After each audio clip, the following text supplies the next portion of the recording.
পুজোর আগে রাজ্য মন্ত্রিসভার বৈঠক হলো আর এই বৈঠকে নিজের নিজের এলাকায় বাড়তি নজরদারির নির্দেশ দেওয়া হয়েছে। মন্ত্রিসভার বৈঠকে মন্ত্রীদের এই নির্দেশ দেওয়া হয়েছে এবং কোথাও সমস্যা যাতে তৈরি না হয় সেজন্য বাড়তি নজরদারি করতে হবে সব জায়গাতেই, এমনটাই নির্দেশ মন্ত্রীদের। কোনো মন্তব্যে সরকারের ভাবমূর্তি যাতে নষ্ট না হয় এই দিকটাতেও মন্ত্রীদের সতর্ক থাকার নির্দেশ দিয়েছেন মুখ্যমন্ত্রী।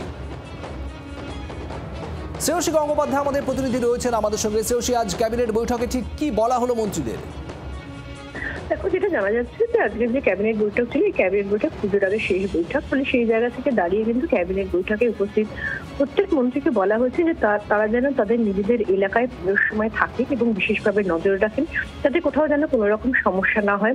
সেক্ষেত্রে তারা এলাকার যারা দুস্থ মানুষরা আছেন তাদের ক্ষেত্রে তারা যেন তাদের নিজস্ব যে মন্ত্রীদের নিজস্ব অর্থ, সেই অর্থ থেকে দুস্থ মানুষদের জন্য জামা কাপড় কিনে দেন, এমনটাই কিন্তু নির্দেশ দিয়েছেন মুখ্যমন্ত্রী।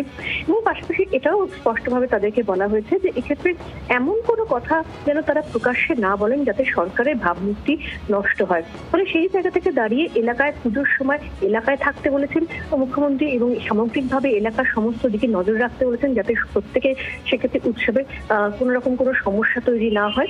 অন্যদিকে পাশাপাশি কিন্তু এটাও বলেছেন মুখ্যমন্ত্রী যে এক্ষেত্রে যারা মন্ত্রীরা যারা আছেন ক্যাবিনেট বৈঠকে উপস্থিত মন্ত্রীদের তিনি বলেন যে তারা যেন তাদের নিজেদের যে ব্যক্তিগত অর্থ, সেই অর্থ থেকে যেন এলাকার দুস্থ যারা রয়েছেন তাদেরকে যেন কিছু পোশাক কিনে দেন পুজোর সময়, এমনটাই কিন্তু নির্দেশ দিয়েছেন তিনি।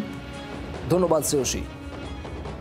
আর এর পাশাপাশি লজিস্টিক সেক্টরও এবার শিল্প দপ্তরের আওতায় আনার সিদ্ধান্ত হয়েছে আজ ক্যাবিনেট বৈঠক থেকেই।